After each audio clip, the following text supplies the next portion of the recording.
Welcome back. ಶಿಕ್ಷಣ ಸಚಿವ ಮಧು ಬಂಗಾರಪ್ಪ ಅವರ ತವರು ಜಿಲ್ಲೆಯಲ್ಲೇ ಒಂದು ಶಾಲೆಯ ಅವ್ಯವಸ್ಥೆಯನ್ನು ಕೇಳೋರೇ ಇಲ್ಲದಂತ ಆಗಿದೆ. ಮಳೆ ಏನಾದರೂ ಬಂದರೆ ಸಂಪೂರ್ಣವಾಗಿ ಕೆರೆ ಅಂತ ಆಗುತ್ತೆ ಸರ್ಕಾರಿ ಶಾಲೆಯ ಆವರಣ. ಸರ್ಕಾರಿ ಶಾಲೆಯ ಆವರಣ ಮಳೆ ಏನಾದರೂ ಬಂದರೆ ಸಂಪೂರ್ಣ ಕೆರೆ ರೀತಿ ಆಗುತ್ತೆ. ಸೋರ್ತಾ ಇರುವಂತಹ ಸರ್ಕಾರಿ ಶಾಲೆಯಲ್ಲೇ ಮಕ್ಕಳಿಗೆ ಕಲಿಸಲಾಗ್ತಾ ಇದೆ ಪಾಠವನ್ನು. ಶಿಕ್ಷಣ ಸಚಿವರ ತವರು ಜಿಲ್ಲೆಯ ಶಾಲೆಯಲ್ಲಿ ಅವ್ಯವಸ್ಥೆ. ಶಿವಮೊಗ್ಗ ಜಿಲ್ಲೆಯ ಮಲ್ಲಾಪುರ ಗ್ರಾಮದ ಸರ್ಕಾರಿ ಶಾಲೆಯಲ್ಲಿ ವಿದ್ಯಾಭ್ಯಾಸ ಮಾಡ್ತಾ ಇರುವಂತಹ 73 ಮಕ್ಕಳು. ಸರ್ಕಾರಿ ಶಾಲೆ. ಈ ಒಂದು ಶಾಲೆಯ ಮೇಲ್ಛಾವಣಿ ಸರಿಪಡಿಸೋದಕ್ಕೆ ಹಣನೇ ಇಲ್ವಾ? ಶಿಕ್ಷಣ ಸಚಿವ ಮಧು ಬಂಗಾರಪ್ಪ ವಿರುದ್ಧ ಆಕ್ರೋಶವನ್ನು ಹೊರಹಾಕಲಾಗ್ತಾ ಇದೆ ಅಲ್ಲಿನ ಜನರು. ಶಿವಮೊಗ್ಗ ಜಿಲ್ಲೆಯ ಮಲ್ಲಾಪುರದ ಸರ್ಕಾರಿ ಶಾಲೆಯ ಪರಿಸ್ಥಿತಿ ಇದು. ಖುದ್ದು ಶಿಕ್ಷಣ ಸಚಿವರ ತವರು ಜಿಲ್ಲೆ ಮಲೆನಾಡು ಭಾಗ. ಸೋರ್ತಾ ಇರುವಂತಹ ಛಾವಣಿ. ಮಳೆ ಏನಾದರೂ ಬಂದರೆ ಶಾಲೆಯ ಆವರಣ ತಾವು ನೋಡಬಹುದು ಯಾವ ರೀತಿಯಾಗಿ ಆಗುತ್ತೆ ಅಂತ. ಮಳೆ ನೀರು ಫುಲ್ ಅಲ್ಲೇ ನಿಂತಿದೆ, ಕೆರೆ ಥರ ಇದೆ. ಶಾಲಾ ಆವರಣದಲ್ಲಿ ನೀರು ನಿಂತ್ಬಿಟ್ಟು ಕೆರೆ ಅಂತಾಗಿದೆ. ಮಕ್ಕಳು ಇದರಲ್ಲಿ ಓಡಾಡೋದಕ್ಕೂ ಕೂಡ ತುಂಬ ತಾಪತ್ರಯ ಆಗುತ್ತೆ, ಕಷ್ಟ ಆಗುತ್ತೆ.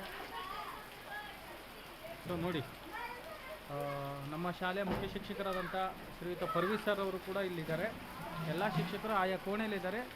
ಅಲ್ಲಿಂದ ಈ ಕಡೆ ಊಟದ ಸಮಯದಲ್ಲಿ ಆಫೀಸ್ ರೂಮಿಗೆ ಬರೋಕ್ಕೂ ಕೂಡ ಜಾಗ ಇಲ್ದಂಗೆ ತುಂಬ ಕಷ್ಟ ಆಗುತ್ತೆ. ನೋಡಿ, ಅಲ್ಲಿ ಅಡುಗೆಯವ್ರು ಬರ್ತಾ ಇದ್ದಾರೆ ನೋಡಿ.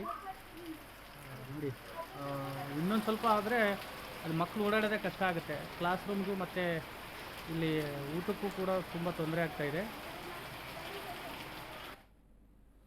ಡೀಟೇಲ್ಸ್ ಕೊಡ್ತಾ ಹೋಗ್ತಾರೆ ನಮ್ಮ ಪ್ರತಿನಿಧಿ ಅಶ್ವಿನಿ. ಶಿವಮೊಗ್ಗದ ಮಧು ಬಂಗಾರಪ್ಪ ಅವರ ತವರು ಜಿಲ್ಲೆ ಉಸ್ತುವಾರಿ ಸಚಿವರು ಶಿವಮೊಗ್ಗಕ್ಕೆ. ಅಲ್ಲಿನ ಒಂದು ಸರ್ಕಾರಿ ಶಾಲೆಯ ಪರಿಸ್ಥಿತಿ ಇದು. ಮಳೆ ಬಂದರೆ ಆವರಣ ಪೂರ್ತಿ ಕೆರೆ ಥರ ಆಗ್ತಾ ಇದೆ. ಜೊತೆಗೆ ಸುರಿತಾ ಇರುವಂತಹ ಛಾವಣಿ, ಮಕ್ಕಳು ಅದರ ಮಧ್ಯದಲ್ಲೇ ಪಾಠವನ್ನು ಕಲಿಯುವಂತಹ ಪರಿಸ್ಥಿತಿ ಏನಾಗ್ತಾ ಇದೆ ಅನ್ನುವಂಥ ಡೀಟೇಲ್ಸ್ ಕೊಡ್ತಾ ಇದ್ರೆ. ಎಸ್ ಸಂತೋಷ್, ಏನು ಮಾತೆತ್ತಿದರೆ ಶಿಕ್ಷಣ ಸಚಿವರಾಗಿರುವಂತಹ ಮಧು ಬಂಗಾರಪ್ಪ ನಮ್ಮ ಇದ್ರೊಳಗೆ ಅಂದ್ರೆ ಶಿಕ್ಷಣ ಕ್ಷೇತ್ರದೊಳಗೆ ಯಾವುದೇ ತರದ ಹಣದ ಕೊರತೆ ಇಲ್ಲ ಅಂತ ಹೇಳ್ತಾ ಇರ್ತಾರೆ. ಪದೇ ಪದೇ ಆ ಮಾತನ್ನ ಹೇಳ್ತಾ ಇರ್ತಾರೆ. ಆದ್ರೆ ಅವರದೇ ತವರು ಜಿಲ್ಲೆ ಆಗಿರುವಂತಹ ಶಿವಮೊಗ್ಗ ತಾಲೂಕಿನ ಹಾರನಹಳ್ಳಿ ಹೋಬಳಿಯಲ್ಲಿರುವಂತಹ ಮಲ್ಲಾಪುರದ ಸರ್ಕಾರಿ ಹಿರಿಯ ಉರ್ದು ಪ್ರಾಥಮಿಕ ಉರ್ದು ಶಾಲೆಯಲ್ಲಿ ಏನು ಮಳೆ ಬಂದ್ರೆ ಒಂದು ಅವಾಂತರವೇ ಸೃಷ್ಟಿಯಾಗತ್ತೆ ಅಂತ ಹೇಳ್ಬೋದು. ಅಲ್ಲಿ 73 ವಿದ್ಯಾರ್ಥಿಗಳು ಓದ್ತಾ ಇರೋದ್ರಿಂದ ಶಾಲಾ ತರಗತಿ ಒಳಗೆ ಕೂಡ್ಲಿಕ್ಕೆ ಆಗಲ್ಲ. ಅಂದ್ರೆ ಮಳೆ ಹನಿ ಏನು ಸೋರ್ತಾ ಇರೋದ್ರಿಂದ ಶಾಲೆ ಒಳಗೆ ಸರಿಯಾಗಿ ಪಾಠ ನಡೆಸ್ಲಿಕ್ಕೂ ಆಗಲ್ಲ. ಆವರಣದಲ್ಲಿ ಫುಲ್ ಕೆರೆ ಅಂತ ಆಗಿರುತ್ತೆ. ಅದರಿಂದ ಏನು ಹಾವುಗಳಿರ್ಬೋದು, ಕ್ರಿಮಿ ಕೀಟಗಳು ಶಾಲೆ ಒಳಗೆ ಬರ್ತಾ ಇದೆ. ಈ ಬಾರಿ ಈ ತರ ಏನು ಅಲ್ಲಿನ ಶಾಸಕರಿದ್ದಾರಲ್ಲ, ಶಾರದಾಪುರ ನಾಯಕ್ ಅವರಿಗೂ ಕೂಡ ಮನವಿ ಕೊಟ್ಟಿದ್ದಾರೆ. ಇನ್ನ ಜಿಲ್ಲಾ ಉಸ್ತುವಾರಿ ಸಚಿವರಿಗೂ ಕೂಡ ಈ ಕುರಿತಾಗಿ ಶಾಲೆಯನ್ನ ಒಂದ್ ಸ್ವಲ್ಪ ಅಭಿವೃದ್ಧಿ ಮಾಡಿಕೊಡಿ ಅಥವಾ ಒಂದು ವ್ಯವಸ್ಥೆ ಸರಿಯಾಗಿ ಮಾಡ್ಕೊಡಿ ಹಲವು ಬಾರಿ ಮನವಿ ಮಾಡಿದ್ದಾರೆ ಆ ಭಾಗದ ಜನ.